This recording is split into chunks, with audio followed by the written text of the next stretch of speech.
prezados irmãos, minhas prezadas irmãs, boa noite a todos e a todas. Apenas para lembrar a todos presentes quanto à necessidade de deixarmos os nossos telefones celulares no modo silencioso, a fim de evitarmos aí interrupções desnecessárias.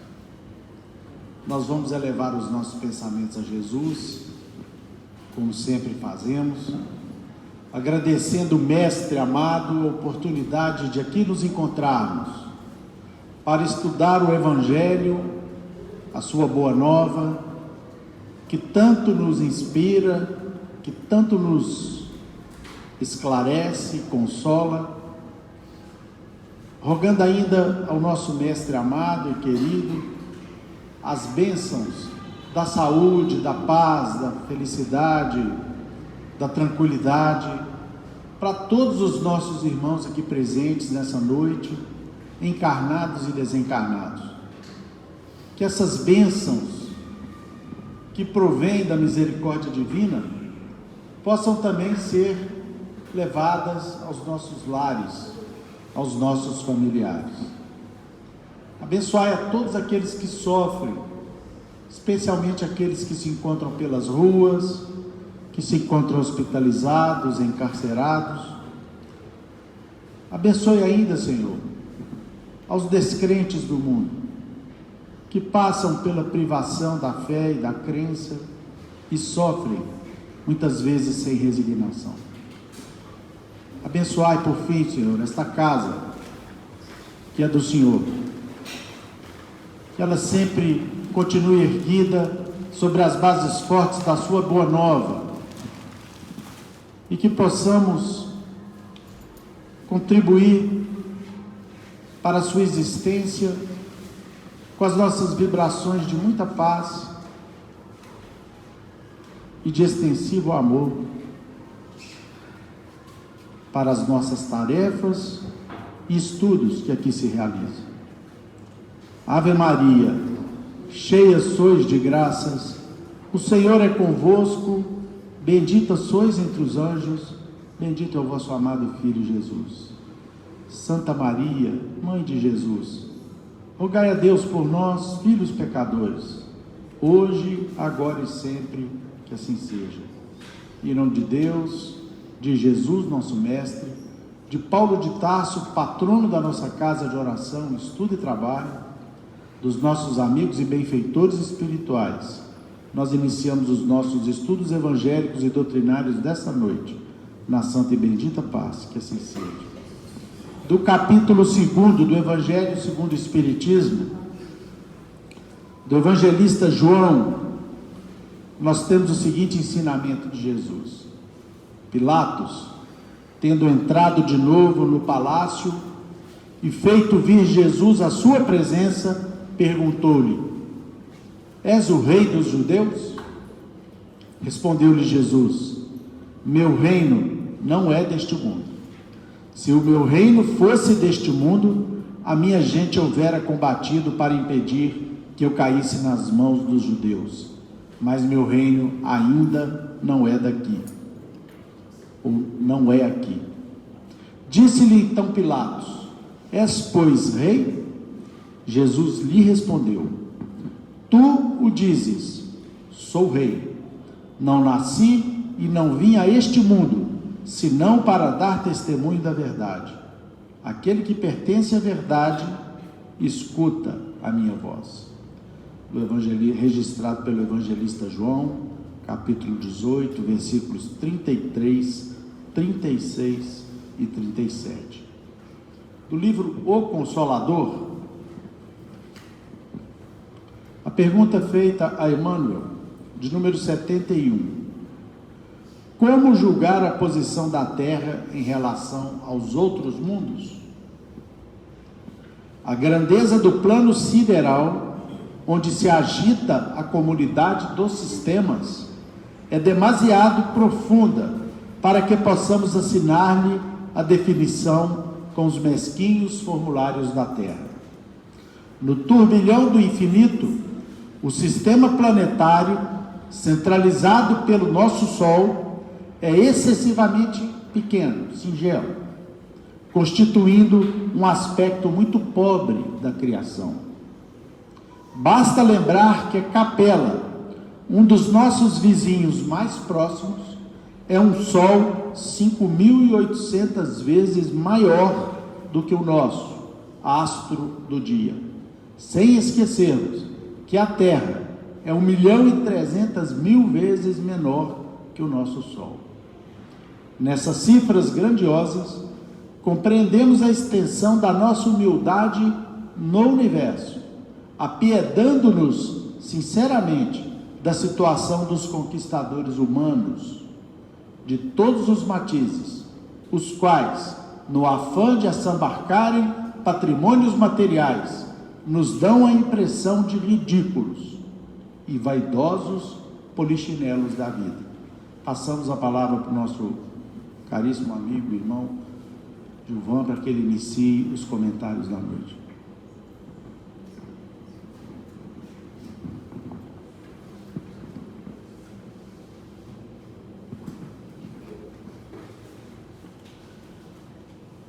Ali estava a luz verdadeira, que alumia a todo homem que vem ao mundo. Estava no mundo, e o mundo foi feito por ele, e o mundo não o conheceu. Veio para o que era seu, e os seus não o receberam. Mas a todos quantos o receberam, deu-lhes o poder de serem filhos de Deus. Meus irmãos, são com essas palavras sublimes de João Evangelista que vamos iniciar os nossos comentários sobre o item 1 do capítulo 2 da obra O Evangelho segundo o Espiritismo, Meu Reino não é deste mundo. É sempre muito desafiador falar de Jesus, da sua magnanimidade, do seu papel, da sua importância para toda a humanidade terrestre. Isto porque, em verdade, nós estamos bem distantes ainda de conhecer a real condição de Jesus. Nos escapa esse entendimento. Conforme vemos aí na questão 71 do livro O Consolador, e em várias obras da literatura espírita, a Terra é um minúsculo pontinho azul no universo infinito. E em todos os recantos dessa imensidão há vida, e vida em abundância. Então, meus irmãos, temos que fazer bom uso daquilo que já conseguimos compreender, e nesse sentido, mesmo diante das nossas grandes limitações, graças ao Espiritismo, já conseguimos acessar algumas informações muito valiosas sobre Jesus. Sabemos que ele é um Espírito puro, já em perfeita comunhão com o Pai. Sabemos que ele é o representante direto de Deus aqui na Terra, que entre ele e o Criador não existem intermediários. É por essa razão, inclusive, que Allan Kardec diz que Jesus é o médium de Deus. Isso porque seus pensamentos, suas palavras, suas ações já estão em completa harmonia com o Pai e suas leis. Disse-nos Jesus: eu e o Pai somos um. A minha comida é fazer a vontade daquele que me enviou e completar a sua obra. Qual que é a obra de Deus em nossas vidas? O que Deus quer de nós é que progridamos em sabedoria e em amor, nos depuremos até um dia, ainda distante, chegarmos à completa comunhão com Ele, assim como Jesus. E o Cristo já era um espírito puro há mais de 4,5 bilhões de anos atrás, quando ele recebeu essa missão de Deus de plasmar o planeta Terra e ser o governador espiritual deste orbe, responsável, portanto, pela tutela de todos os espíritos que aqui gravitam. a sua tutela sábia e amorosa. Essas informações, meus irmãos, né, estão ao longo de toda a codificação de Allan Kardec. Podemos citar o Livro dos Espíritos, ali na questão 100, 112 e 113, quando o codificador fala da escala, né, da classificação dos espíritos, e também na obra O Céu e o Inferno, quando ele trata dos espíritos puros. Então, Allan Kardec nos apresenta essas informações sobre a natureza de um espírito puro, de um espírito crístico, né? E na obra A Caminho da Luz, de Emmanuel, o benfeitor também nos traz informações muito importantes sobre a gênese planetária, né? E do papel de Jesus como o divino escultor. Aliás, Emmanuel diz que a evolução de Jesus já se perde na poeira dos sóis, nos querendo dizer que os sistemas solares onde Jesus evoluiu, né, muito provavelmente já virou poeira cósmica, porque o espírito é eterno. A matéria, por mais que dure, um dia, né, ela se transforma. Planetas, sóis, um dia se transformam e constituem novos sóis, novos planetas. Bom, meus amigos, nós repetimos muito isso aqui, mas talvez ainda não estejamos totalmente atentos e refletindo de forma profunda no significado disso. Do que é um espírito crístico, um espírito puro, que é responsável pela evolução de mais de 20 milhões de espíritos, desde aqueles irmãos nossos que infelizmente ainda se encontram estagnados nas trevas, até os espíritos superiores aí, que inclusive ajudam na governança do planeta. Todos estamos sobre a sua responsabilidade. E na condição de espírito puro, não há qualquer resquício de imperfeição, de desajuste, Já alcançou Jesus a perfeição relativa que é possível a uma criatura. Tem a perfeição absoluta, que só Deus a possui, e a perfeição relativa, onde suas criaturas podem conseguir, e que Jesus já chegou a esse nível, alcançando então um estado de felicidade imperturbável, porque Allan Kardec nos ensina lá também na obra O Céu e o Inferno que a felicidade está diretamente relacionada com a perfeição. Quanto mais imperfeição, mais infelicidade. Quanto mais perfeição, mais felicidade. O espírito puro não sofre provas, expiações, não sofre qualquer influência da matéria, muito pelo contrário, controla, manipula e domina a matéria. Ele usa com seu poder de magnetismo, com seu pensamento poderoso, ele consegue manipular o fluido cósmico universal, e é por essa razão que Jesus operou aqueles ditos milagres, que na verdade, a doutrina espírita nos explica que é o pensamento poderoso de um espírito muito evoluído que consegue sobrepor a matéria, andar sobre as águas, reconstituir um tecido ali de um corpo humano, multiplicar pães, transmutar a natureza da água para o vinho. Um espírito dessa envergadura consegue fazer isso. E graças à doutrina espírita que hoje compreendemos melhor o Evangelho, Jesus e as situações da vida. Disse-nos Jesus que ninguém há, depois de ter acendido uma candeia, que a cubra com um vaso ou a ponha debaixo da cama. Ponha-na sobre o candeeiro, a fim de que todos entrem e vejam a luz, pois nada há secreto que não haja de ser descoberto, nem nada oculto que não haja de ser conhecido e de aparecer publicamente.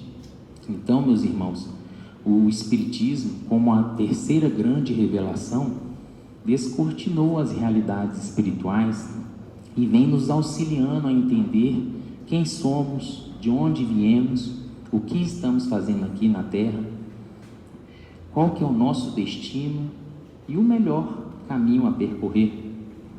A doutrina espírita é o consolador prometido por Jesus na sua última ceia com os apóstolos, quando ele nos disse que enviaria um consolador para ficar eternamente conosco, nos ensinar todas as coisas, aquelas que ainda não estávamos preparados para compreender, em razão da nossa ainda incapacidade intelectual e moral, mas também para relembrar o que ele havia dito, né? E aquilo que muitas vezes nós esquecemos, entendemos de forma errada ou até mesmo deturbamos. E após o advento do Espiritismo, né, até o advento do Espiritismo, andávamos às cegas, absorvidos pelo materialismo e pela incredulidade, caindo, tropeçando, batendo cabeça, em meio à nossa ignorância, a essas provas e expiações que nós mesmos atraímos para a nossa vida, perdidos em labirintos aí de dor, sofrimento, revolta. Mas Jesus, como nosso governante, nunca nos deixou abandonados. Durante toda a história da humanidade, desde quando ele plasmou o planeta, ele sempre nos enviou seus emissários, grandes orientadores nas mais diversas áreas, nas ciências, nas artes, na filosofia, na religião. Sempre estivemos com algum emissário de Jesus ali nos orientando, que atuavam como seus auxiliares, porque ele é o governador do planeta. Disse Jesus, certa ocasião, que antes que Abrão fosse, eu sou. E essa frase levou os fariseus a uma grande revolta. Eles não sabiam compreender, o papel de Jesus. Esperavam um Messias, um rei com um exército poderoso, que fosse elevar o povo judeu à categoria de povo escolhido de Deus. Esperavam um Messias dessa natureza, um rei como os reis do mundo que eles estavam acostumados. Mas veio um outro rei, e não compreenderam então que Abraão, Moisés, os profetas, bem como todos esses outros orientadores das mais diversas culturas, Confúcio, Lao Tse, Sócrates, Buda, todos esses espíritos grandiosos são enviados de Jesus, atuam aqui sobre os seus comandos. E para ilustrar essa relação de Jesus com esses grandes orientadores da humanidade, nós trouxemos aqui uma página de Emmanuel, que se encontra no livro Religião dos Espíritos. E é interessante que Emmanuel coloca o seguinte título na lição: O Guia Real. E a palavra real, ela pode significar o guia verdadeiro, quando a gente fala, isso aqui é real, isso aqui é verdadeiro. Ou pode ser real quando é relacionado ao rei, à realeza. Então Emmanuel utilizou esse título aqui de forma que me parece que as duas expressões estão corretas. O guia real. Na procura de orientação para a conquista da felicidade suprema, com base na alegria santificante, lembra-te de que não podes encontrar a diretriz integral entre aqueles que te comungam a experiência terrestre. E aí ele cita: nem nos grandes filósofos, cientistas eméritos, pesquisadores ilustres, professores distintos, sacerdotes abnegados, administradores mais dignos, legisladores mais nobres, juízes corretos, escritores enobrecidos, pregadores ardentes. Em todos eles surpreenderás, em maior ou menor proporção, defeito e virtude, fealdade e beleza, acertos e desacertos, sombras e luzes. Cada um deles algo te ensina, beneficiando-te de algum modo. Contudo, igualmente caminham, vencendo com dificuldade a si mesmos. Cada um é credor de nossa gratidão e de nosso respeito, pelo amor e pela cultura que espalha. Mas no campo da humanidade só existe um orientador completo e irrepreensível. Tendo nascido na palha, para doar-nos a glória da vida simples, na belíssima lição da humildade, expirou em uma cruz pelo bem de todos, a fim de mostrar-nos o trilho da eterna ressurreição. Sendo anjo, fez-se homem para ajudar, e sem cofres dourados viveu para os outros, descerrando os tesouros do coração. É por isso que Allan Kardec, desejando indicar-nos o guia real da ascensão humana, formulou a pergunta 625 em O Livro dos Espíritos, indagando qual o espírito mais perfeito que Deus concedeu ao mundo para servir de modelo aos homens. E os mensageiros divinos responderam, na síntese inolvidável, 5 palavras, 5 letrinhas: Jesus, como a dizer-nos que só Jesus é bastante grande e bastante puro para ser integralmente seguido na terra, como nosso Mestre e Senhor. Então, meus irmãos, a partir dessas considerações iniciais, a gente já consegue fazer uma análise desse trecho evangélico do julgamento de Jesus diante de Pilatos com outros olhos. Então, quando Jesus respondeu a Pilatos, meu reino ainda não é deste mundo, o Cristo de forma alguma negou a sua realeza. Ele disse que a realeza dele ainda não era deste mundo, mas ele não negou a sua realeza. Jesus respondeu a Pilatos, e a resposta até hoje ecoa aos nossos ouvidos, no sentido de que o seu reinado não pode ser visto exclusivamente com os olhos materiais. Mas chegará também esse tempo. A Terra segue caminhando na sua jornada evolutiva e nos dizem os Espíritos, os tempos são chegados. Então, qual é a realeza de Jesus? Acabamos de explicar aqui a ascendência espiritual de Nosso Senhor sobre toda a humanidade terrestre. E Allan Kardec, no item 4 deste mesmo capítulo, fala que a realeza de Jesus, ela é espiritual e moral. Ela se prolonga e fortalece no tempo, de forma atemporal, governando tudo e a todos aqui na Terra, inclusive depois da morte. Diferente dessa realeza aí mundana, muito diferente. Pilatos, Herodes e boa parte das pessoas daquele tempo e até nos tempos atuais, não conseguem enxergar senão com essa visão meramente material, bastante acanhada e restrita. E por essas pessoas, o que vale são esses valores do mundo, o patrimônio, o nome da família, os títulos. E Jesus não tinha nada disso. Mas, no entanto, ele era e é o rei de toda a humanidade, porque construiu o planeta há mais de 4 bilhões e vem zelando por cada um de nós desde então.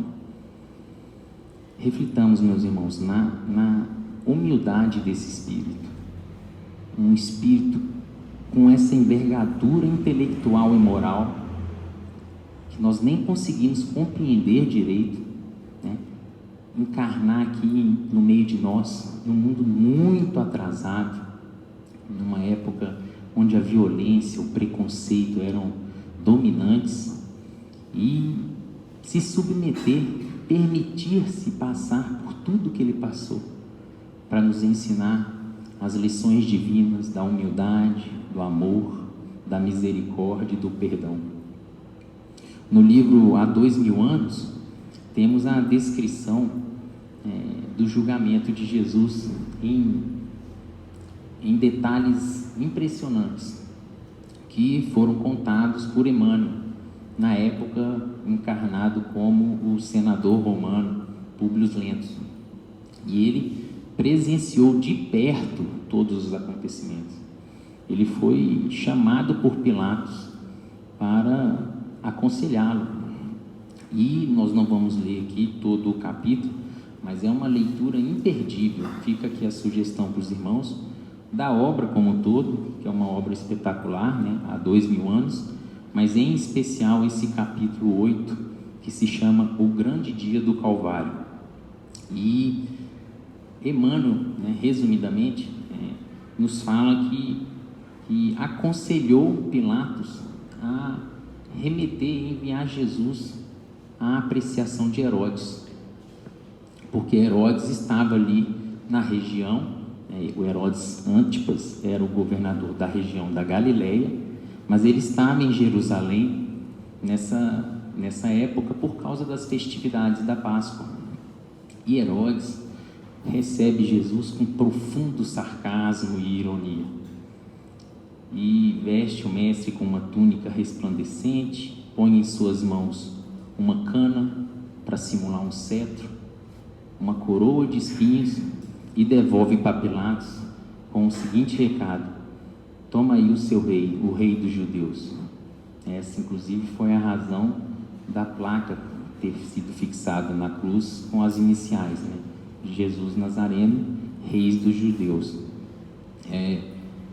Mas um trecho nesse capítulo que nos chamou muito a atenção e que gostaríamos de ler foi quando Pilatos recebe Jesus novamente, e altamente impressionado com a situação, porque Pilatos sabia que Jesus era inocente, ele sabia, não via crime algum naquela situação, mas estava se sentindo ali pressionado. E então ele pergunta ao seu funcionário, é um trecho bem interessante, ele pergunta ao seu funcionário Pólibus: e afinal, que diz o profeta em tais circunstâncias? Sofre tudo sem uma palavra de recriminação e sem um apelo oficial aos tribunais de justiça? E aí a resposta do funcionário é que muito, muito valiosa para nós. Senhor, replicou Pólibus, igualmente impressionado, o prisioneiro é extraordinário na serenidade e na resignação. Deixa-se conduzir pelos algozes com a docilidade de um cordeiro e nada reclama, nem mesmo o supremo abandono em que o deixaram quase todos os diletos discípulos da sua doutrina. Comovido com seus padecimentos, fui falar-lhe pessoalmente e, inquirindo sobre os seus martírios, afirmou, olha o que Jesus falou para ele, depois de inquirido, afirmou que poderia invocar as legiões de seus anjos e pulverizar toda a Jerusalém dentro de 1 minuto, mas que isso não estava nos desígnios divinos, e sim a sua humilhação infamante para que se cumprissem as determinações das Escrituras. Fiz-lhe ver, então, que poderia recorrer à vossa magnanimidade, de maneira a comprovar a sua inocência, e todavia recusou semelhante recurso, alegando que não precisa da proteção política dos homens, porque confia tão somente em uma justiça que diz ser a de seu Pai que estás nos céus. Que coisa maravilhosa, né, meus irmãos? Então, o resto foi que Jesus foi açoitado, foi trocado por Barrabás, e ao final Pilatos toma essa decisão de confirmar a condenação do Sinédrio e crucificar Jesus. Então, meus irmãos, nós vemos aqui que os governantes do mundo, né, não tinham noção do que estavam fazendo.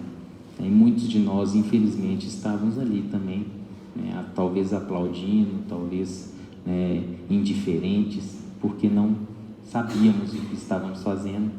E Jesus, inclusive, pediu perdão por todos nós ao nosso Pai.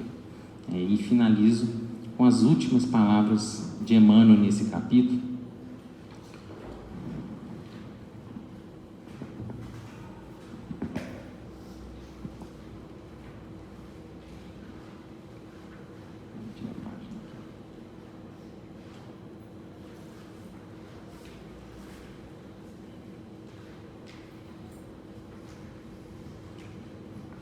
Quando ele diz o seguinte: mal imaginava aquele punhado de criaturas que na luz grosseira e humilde do Gólgota ia acender-se uma gloriosa luz para todos os séculos terrestres.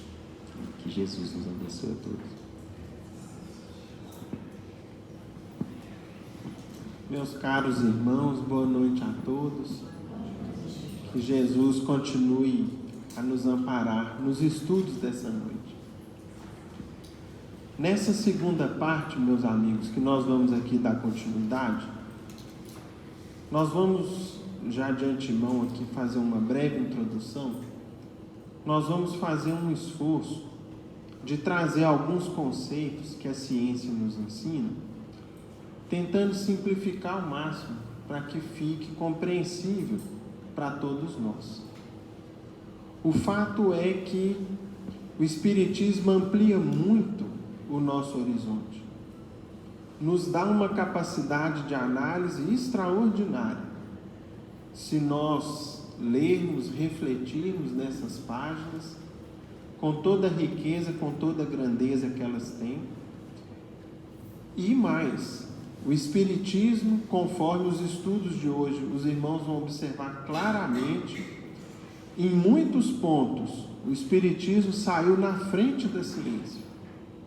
Deixou a ciência para trás, não desprezando ou menosprezando, mas esperando que ela avance, para que ela então confirme o que nós recebemos por uma revelação, ou por várias revelações dos nossos irmãos maiores, que são os espíritos benfeitores que dirigem essa nova época da humanidade, essa nova era que está em pleno andamento o seu advento.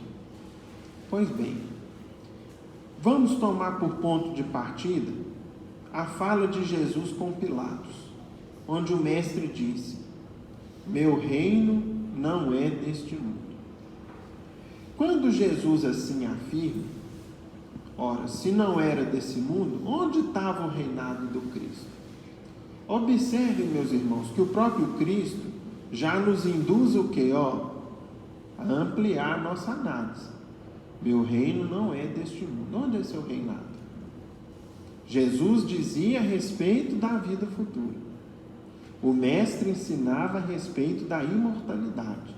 Ampliava os nossos horizontes e mais.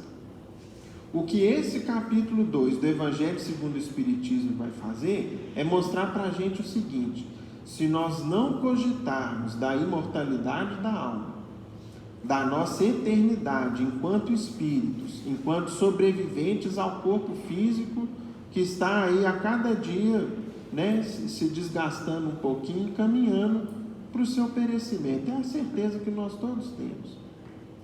Mas se nós não ampliarmos o nosso horizonte, considerarmos a imortalidade da alma, a eternidade do espírito, nem o evangelho dele torna-se completamente compreensível.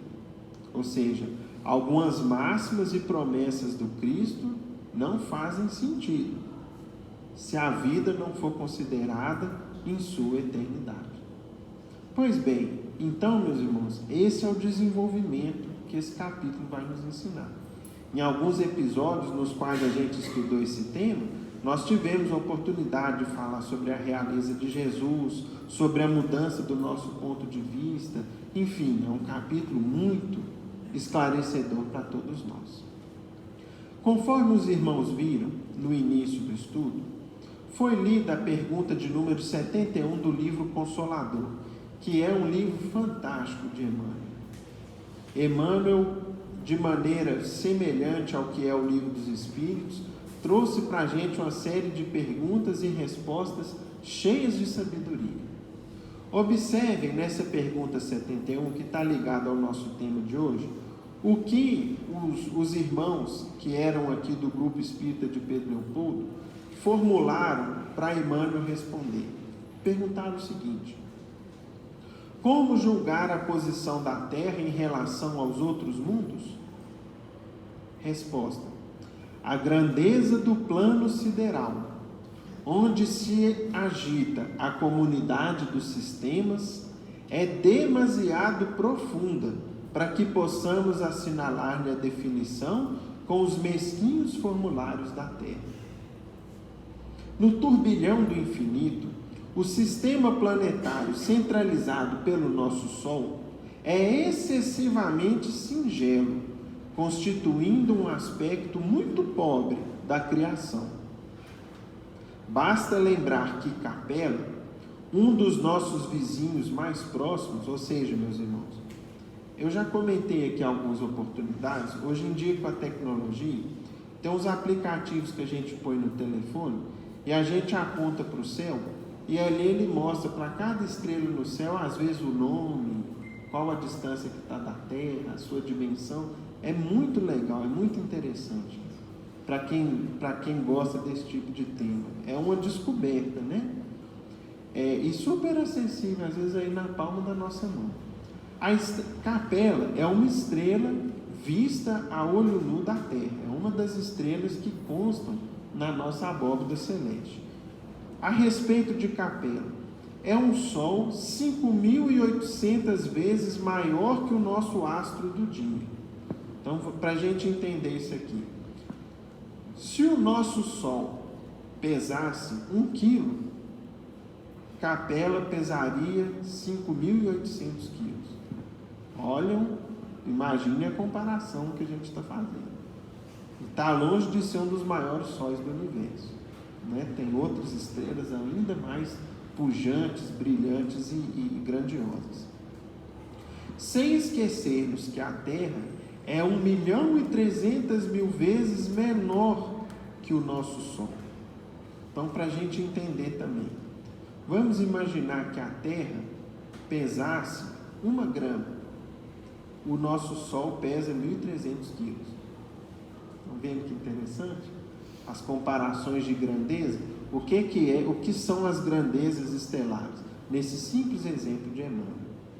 Nessas cifras grandiosas, compreendemos a extensão da nossa humildade no universo, apiedando-nos sinceramente da situação dos conquistadores humanos de todos os matizes, os quais, no afã de assambarcarem, ou seja, de juntarem patrimônios materiais, nos dão a impressão de ridículos e vaidosos bonecos da vida.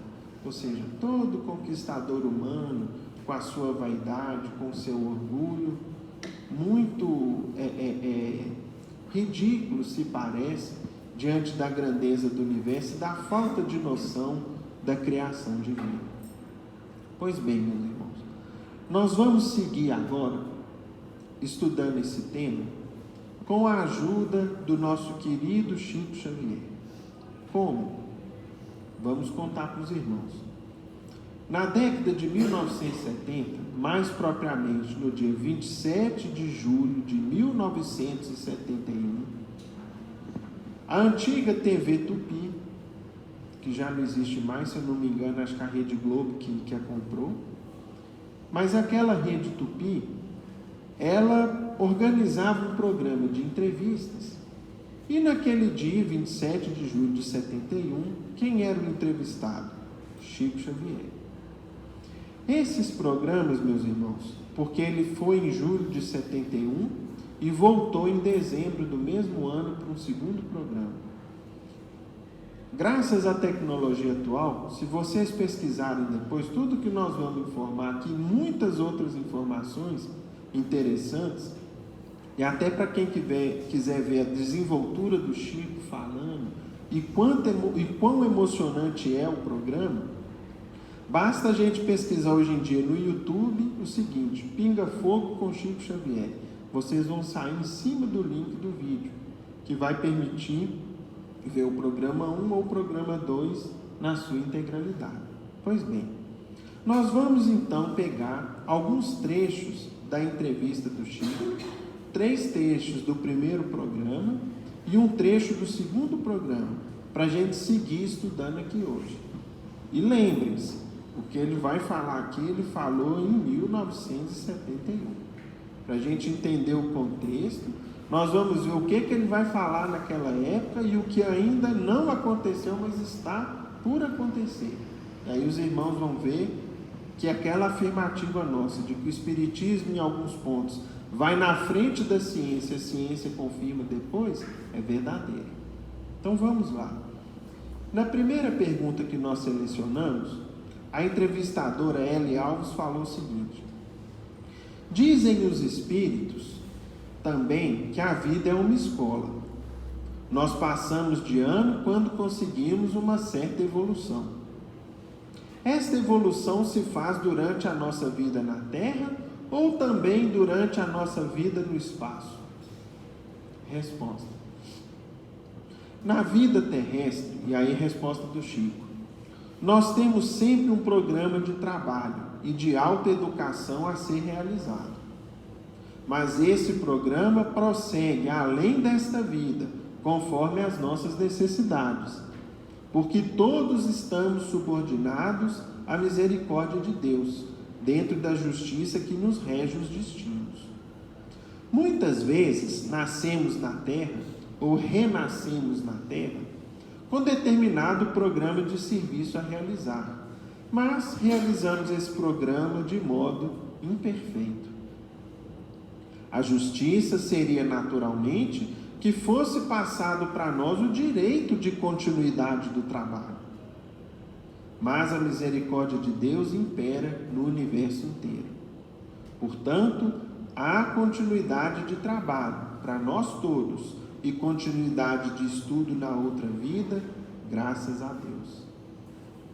A partir dessa resposta, meus irmãos, nós vamos agora em Kardec, que em abril de 1857, portanto, quase um século antes dessa resposta do Chico, lá no Livro dos Espíritos, na pergunta 55, foi perguntado por Kardec aos espíritos componentes da falange do Espírito da Verdade o seguinte: todos os globos que circulam no espaço são habitados?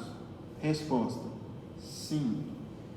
E o homem da terra está longe de ser, como supõe, o primeiro em inteligência, em bondade e em perfeição. Entretanto, há homens que se julgam muito fortes e pretendem que só este pequeno globo tem o privilégio de abrigar seres racionais. Orgulho e vaidade. Acreditam que Deus criou o universo só para eles. E de fato, meus irmãos, numa pesquisa rápida que eu fiz no Google, quantos sóis possui a Via Láctea, que é uma galáxia? É um conjunto de sóis, de estrelas e de planetas. Segundo a resposta que eu vi lá, 200 bilhões de sóis. Se em torno de cada um tiver pelo menos uns 5 planetas, em torno do nosso Sol aqui são 8, né? Vamos pôr 5, vamos arredondar para baixo um pouquinho. 5 vezes 200, 1 trilhão de planetas, 1 trilhão de casas planetárias, de locais de aprendizado, de estudo, de sofrimento, de alegria, de prisão, de primeiras lições e moradas muito felizes, avançadíssimas, onde se desenvolve, e se aprende as leis divinas mais avançadas da ciência, das leis morais, etc.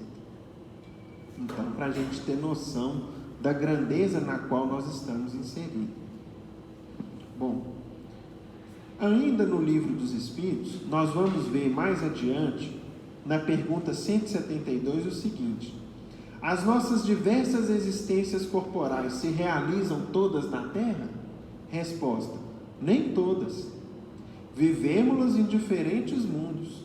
As que passamos na terra não são as primeiras, nem as últimas, embora o sejam das mais materiais e das mais distantes da perfeição.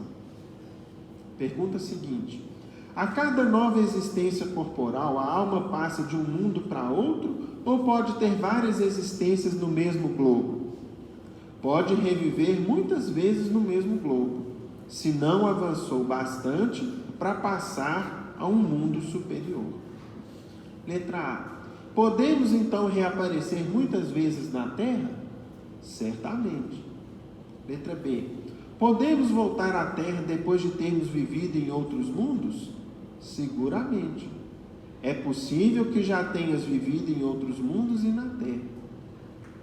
Pergunta seguinte, 174. Voltar a viver na Terra é uma necessidade? Não, mas se não progredistes, podereis ir para outro mundo que não seja melhor e que pode até ser pior do que a Terra. Então vejam, meus irmãos, as afirmativas dos espíritos superiores a Kardec em meados do século XIX. Isso aqui é ciência, né? Isso aqui, para a ciência, é uma heresia de todo tamanho. Mas estamos avançando. E outros avanços estão por vir, conforme a gente vai ver.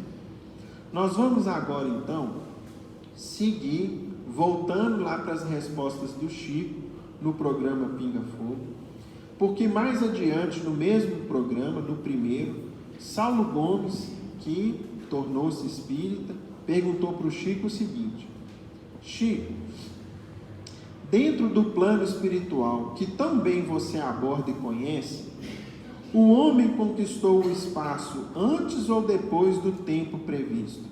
E aí, meus irmãos, vai uma observação nossa que é a seguinte: que ano que era o ano da entrevista do programa? 1971. Há exatos 2 anos antes, o homem fazia a primeira viagem tripulada para a Lua. 20 de julho de 69. A célebre frase, do astronauta Neil Armstrong, dizendo: é um pequeno passo para o homem, mas um salto gigante para a humanidade. E de fato, de lá para cá, avanços espetaculares já aconteceram.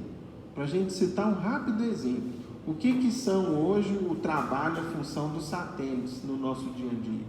Basta o aparelho celular que a gente usa aí, a tecnologia deles, para não falar de muitas outras coisas, como energia solar, a comunicação muito mais rápida, os avanços na ciência dos materiais, dos compostos, enfim, os exemplos são inúmeros que desfrutamos hoje em dia. Então, o Saulo Gomes perguntava: nós estamos fazendo essa conquista no tempo certo? Perguntou ele para o Chico. Resposta: cremos com a palavra dos bons espíritos que o homem, por mais se lhe amplie a inteligência e a cultura, está subordinado aos poderes da divina providência. Vejam que interessante. Nós não estamos governados por país A, por país B, não. Existe um governo central do mundo, cujas ordens e diretrizes estão nas mãos de Jesus. São afirmações da doutrina espírita. O Cristo é o governador do nosso planeta e que cumpre aqui rigorosamente os desígnios divinos. Portanto, não estamos à deriva, não somos aí uma embarcação perdida ao sabor das marés ou dos ventos, não. Continua o Chico concluindo a resposta. Portanto, admitimos que o homem estará deslanchando do nosso planeta maravilhoso, a que chamamos Terra, na hora certa. Ou seja, o que o Chico dizia? É como se ele dissesse em outras palavras, houve a permissão divina para que a gente avançasse nesse ponto e, portanto, o tempo é certo, o tempo é adequado e felicitemos, nos alegremos com as conquistas que virão e com essa conquista que já foi feita. Seguindo, meus irmãos, agora nós vamos precisar fazer umas digressões um pouquinho maiores aqui, com a finalidade da gente compreender porque as afirmações do Chico agora nessa terceira pergunta são espetaculares, na terceira e na quarta. Nós vamos fazer aqui um esforço de torná-la compreensível para os irmãos como um todo. Almir Guimarães, o apresentador, perguntou para o Chico o seguinte: Chico Xavier, aqui estão as primeiras perguntas dos telespectadores. O senhor José Pugliese pergunta: por que em 1935 Chico Xavier anunciou em um livro que o planeta Marte era habitado? E aqui vem, meus irmãos, onde está essa afirmação? Que fonte é essa? Os irmãos que quiserem depois, pesquisem o livro Novas Mensagens, ditado por Humberto de Campos, psicografado pelo Chico, que lá vai ter um capítulo intitulado Marte, no qual irmão X relata uma visita dele a Marte e descreve como a vida é abundante e avançada numa humanidade que está bem mais à frente do que a humanidade terrestre.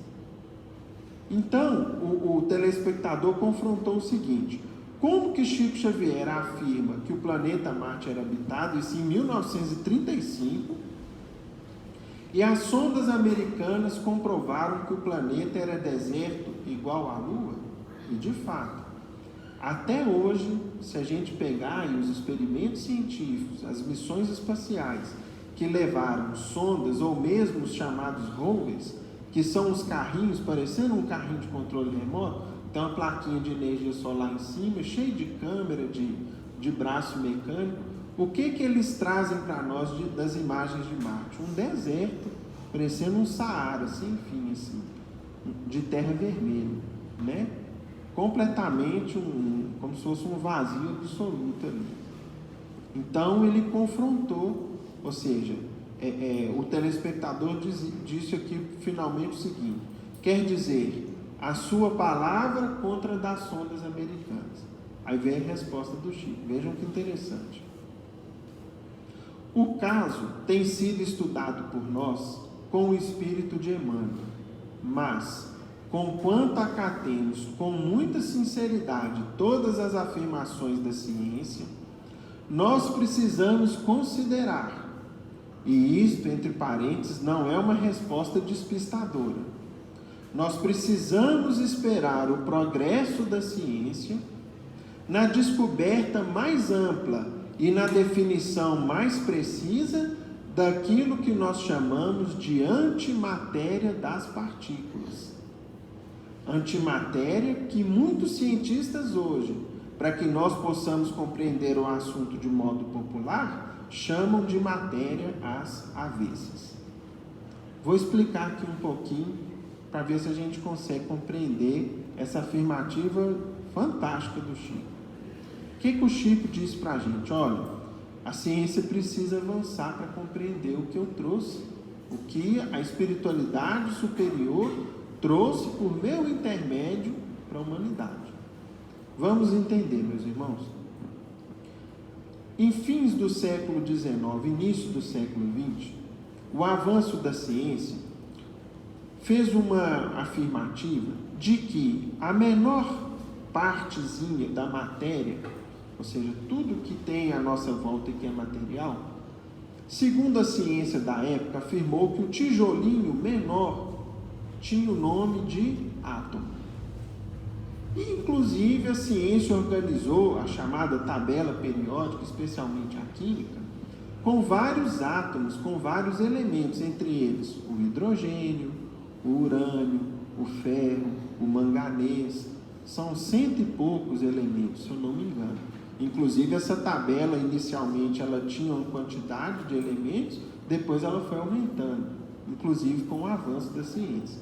Pois bem, depois a ciência avançou mais um pouco e descobriu que o átomo não era a menor parte, que ele ainda se dividia um pouco mais. Se dividia num núcleo e numa camada externa. Nesse núcleo havia uma parte de carga elétrica positiva, o chamado próton, uma parte de carga elétrica neutra, chamado nêutron, e uma parte externa que rodeava essas duas partes internas de carga elétrica negativa, chamada elétron. O que vem a ser, então, essa antimatéria? É o avesso de cada uma dessas partes e mais. Só que a ciência não ficou só nisso. A ciência depois descobriu que mesmo esses 3 subpartes do átomo se dividem ainda mais, a nossa ciência atual. E também descobriu, primeiramente, através de uma equação, teoricamente, em 1928, que cada partícula dessa tinha sua antimatéria. Portanto, o elétron tinha um antielétron chamado pósitron, o próton tinha o antipróton e o nêutron tinha o antinêutron. Essa é a chamada antimatéria. O que o Chico falou? Olha, enquanto a ciência não avançar para entender a antimatéria, vocês não vão observar o que eu estou dizendo. Tá? Para os irmãos terem ideia. Aí vamos voltar agora lá em Kardec. Olha aqui que legal. Pergunta 56 do Livro dos Espíritos. A constituição física dos diferentes globos é a mesma? Resposta: não. Eles não se assemelham de forma alguma. Ou seja, se a gente for procurar matéria como a gente tem na Terra, em Marte, Netuno e Júpiter, nós não vamos achar. Pergunta seguinte: não sendo a mesma para todos a constituição física dos mundos, deve-se concluir que tem organizações diferentes os seres que os habitam? Sem dúvida. Como entre vós os peixes são feitos para viver na água e os pássaros no ar. Através de um exemplo simples. Então, meus irmãos, o que o Chico falou em 71 foi previsto em teoria em 1928. Mas a comprovação e o sucesso em produzir antimatéria só veio em 1995, através de um equipamento científico muito moderno, que alguns países têm, chamado acelerador de partículas. Inclusive, o de maior porte que existe no mundo, ele fica na fronteira entre a França e a Suíça. Que ele tem, para os irmãos terem ideia, ele tem 27 quilômetros de circunferência. E usa uma energia enorme, porque, segundo a ciência já descobriu, sempre que matéria e antimatéria encontram, solta muita energia. E, portanto, se o encontro deles solta muita energia, para eu produzir as duas partes, eu vou precisar o quê? De muita energia. E esses equipamentos científicos fazem justamente isso, avançando, então, os próximos passos da ciência, que vão depois confirmar o que o Espiritismo já está dizendo para a gente, há mais tempo. Para os irmãos terem ideia, esses avanços já permitiram, inclusive, alguns benefícios no nosso dia a dia. Um dos tomógrafos mais modernos, que produz as imagens mais precisas, na chamada medicina nuclear, usa justamente a interação entre matéria e antimatéria. É o chamado tomógrafo PET, que eu descobri aqui estudando para trazer esse tema para os amigos. Seguindo a resposta do Chico, então, nós sabemos que o espaço não está vazio, conquanto as afirmações da ciência e as sondas possam trazer respostas negativas do ponto de vista físico. Nós precisamos compreender que a vida se estende em outras dimensões. E nós estamos no limiar de tempos novos, em que a ciência descortinará para nós todos um futuro imenso diante do universo. Então, será necessário esperar que a ciência possa compreender e interpretar para nós outros, os filhos da Terra, a vida em outras dimensões, outros campos vibratórios. Allan Kardec, nas perguntas e respostas de números 56 e 57 do Livro dos Espíritos, explica que a natureza dos mundos e a natureza material ou física dos habitantes desses mundos podem ser muito diferentes dos habitantes da Terra. Foi o que nós lemos há pouco. Nós podemos perfeitamente encontrar um mundo que, para nós, do ponto de vista da matéria considerada densa na Terra, podemos encontrar um grande espaço físico despovoado, E esse espaço, considerado por nós tão somente físico, pode ser a arena de grandes lutas evolutivas, de cidades, de comunidades que nós, de momento, não podemos entender. O nosso André Luiz nos fala com tanta precisão e segurança da cidade chamada Nosso Lar, nos espaços terrestres em determinada região do Brasil. Fica em cima do Rio de Janeiro, a cidade Nosso Lar, do livro de André Luiz.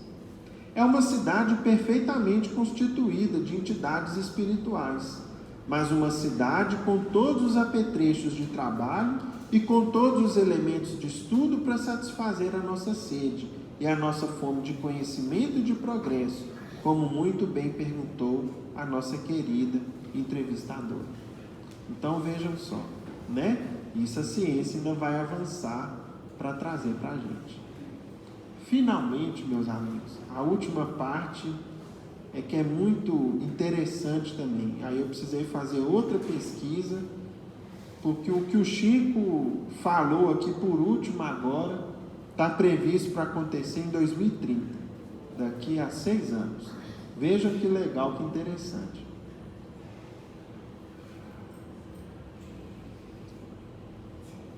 Chico Xavier, o Almir Guimarães, o apresentador, passou a palavra para o Saulo Gomes e ele perguntou o seguinte: nossa humanidade assiste neste momento a mais um lance dramático da corrida espacial, quando a Apolo 15 se encaminha para a Lua.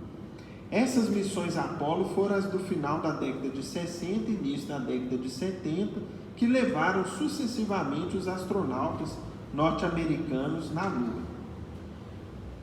Acreditam os mestres espirituais de Chico Xavier, se ainda em nossa atual civilização, o homem poderá entrar em contato com civilizações de outros planetas? Será que nós vamos poder conversar com os marcianos, com os habitantes de Júpiter, de Netuno, né? Foi o que o Saulo Gomes perguntou.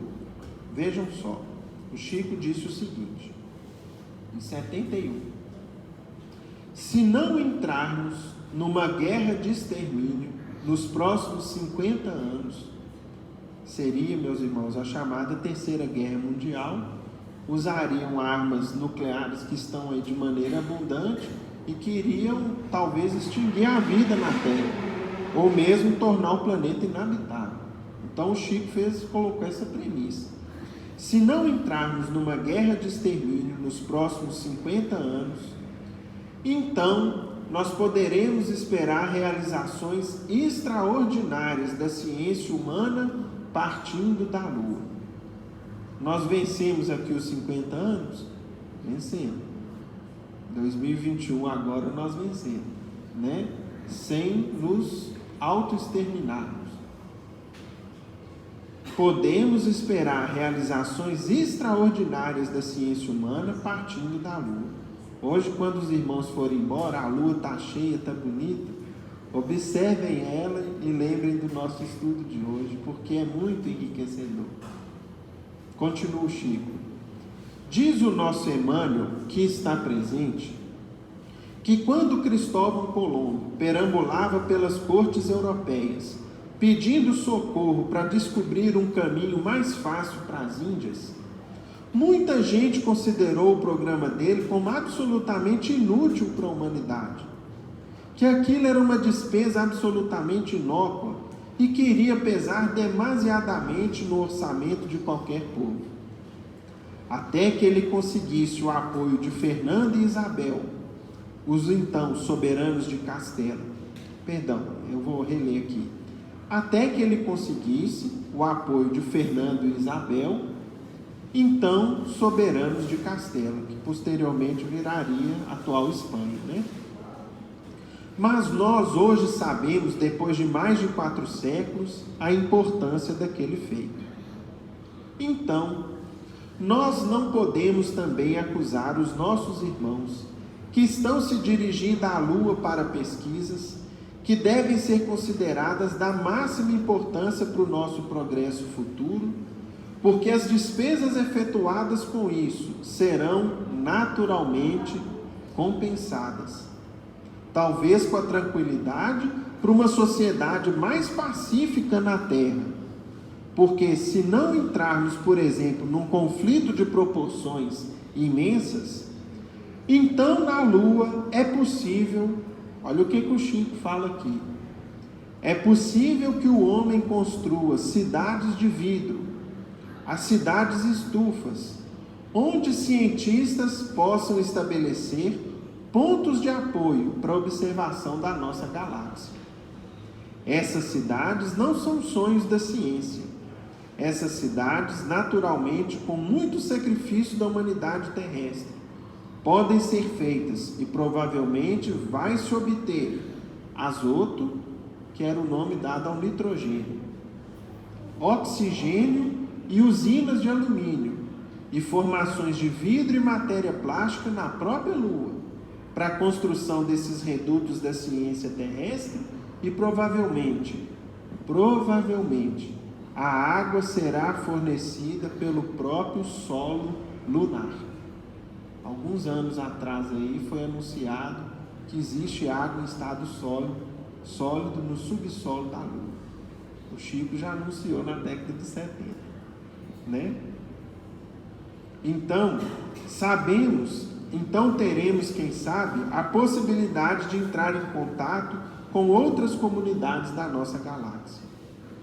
Vamos, então, definitivamente, isso aqui, meus irmãos, isso é um sonho para a humanidade. Vamos, então, definitivamente, encerrar o período bélico,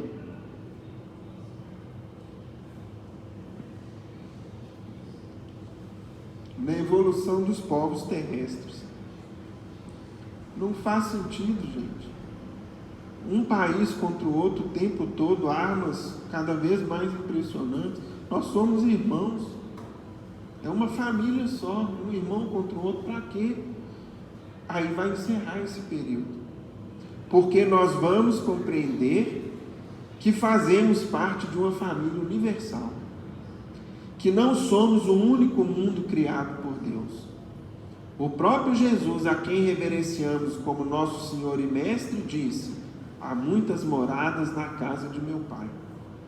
Portanto, nós precisamos prestigiar a paz dos povos, a tranquilidade de todos, com o respeito de todos, com a veneração máxima pela ciência, para que nós possamos auferir esses benefícios num futuro talvez mais próximo do que remoto, se nós fizermos por merecer.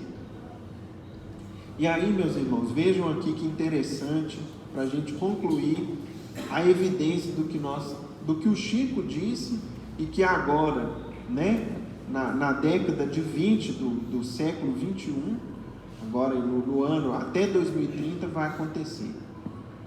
A Agência Espacial Norte-Americana, a NASA, tem um programa, talvez um dos principais programas dela na atualidade, chamado Programa Artemis.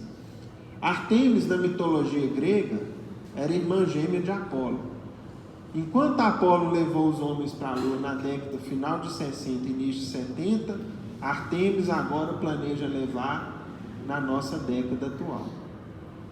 É um programa de voo espacial tripulado desenvolvido pela NASA, empresas de voo espacial comercial norte-americanas e parceiros internacionais, com o objetivo de pousar a primeira mulher e o próximo homem na Lua em 2026.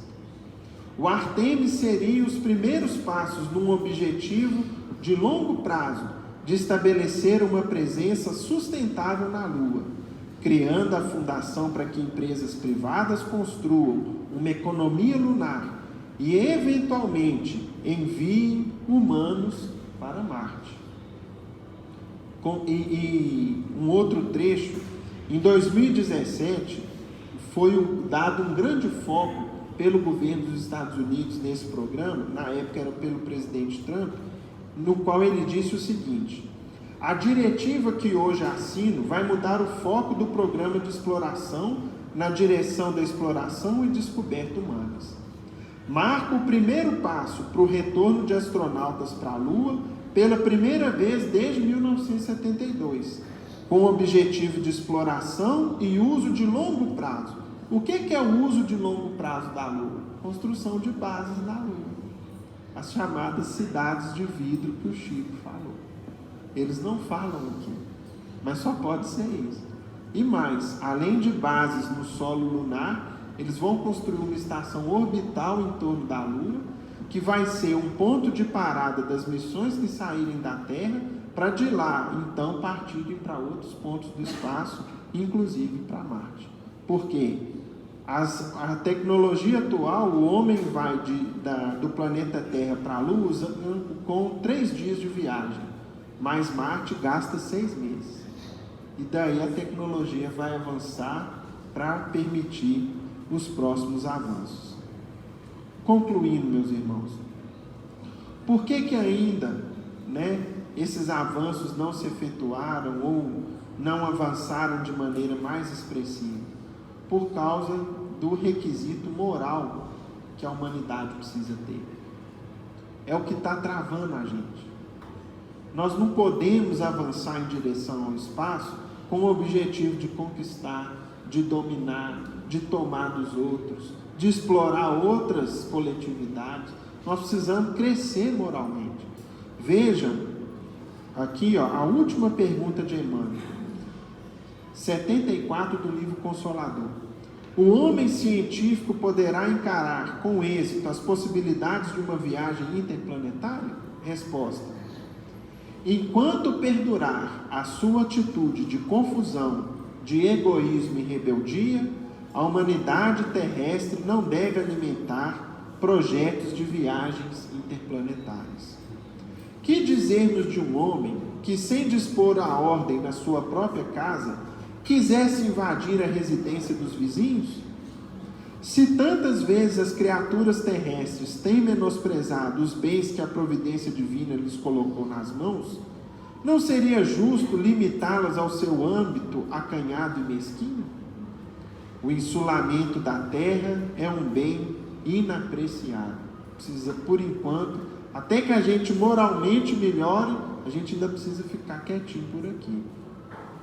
Observemos as expressões do progresso humano, movimentadas para a guerra e para a destruição, nos triunfos da força, e rendando louvores ao Pai Celestial por não haver dilatado no orbe terreno os processos de observação das suas vaidosas criaturas. Por isso, meus irmãos, que a grande prioridade para nós, a ciência está fazendo o trabalho dela, e o nosso é trabalhar isso aqui, Está nas nossas mãos a melhoria moral da humanidade por meio da revelação, da terceira revelação, que é a doutrina espírita. Façamos a nossa parte no novo tempo que se avicina. Que Jesus nos ampare a todos. Amigo, não comporta pergunta, o tempo já extrapolou. Viu? Depois só me procura.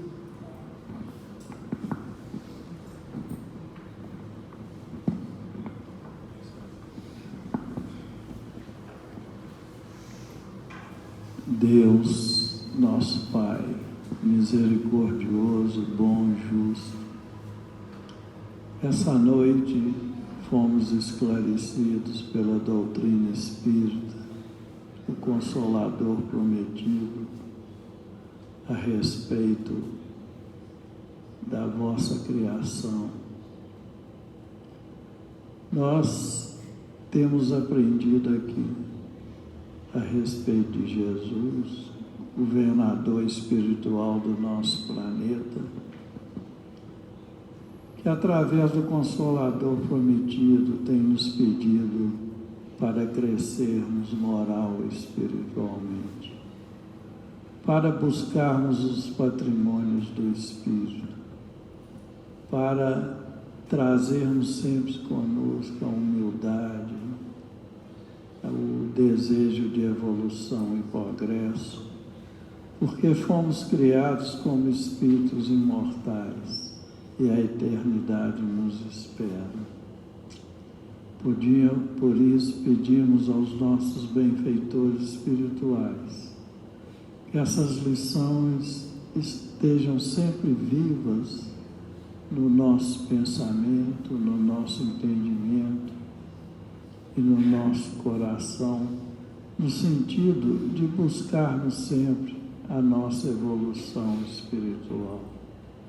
Pedimos, Senhor, que o Senhor abençoe cada um de nós que aqui nos encontramos, encarnados e desencarnados, estendendo a cada um de acordo com o grau de merecimento e a nossa necessidade.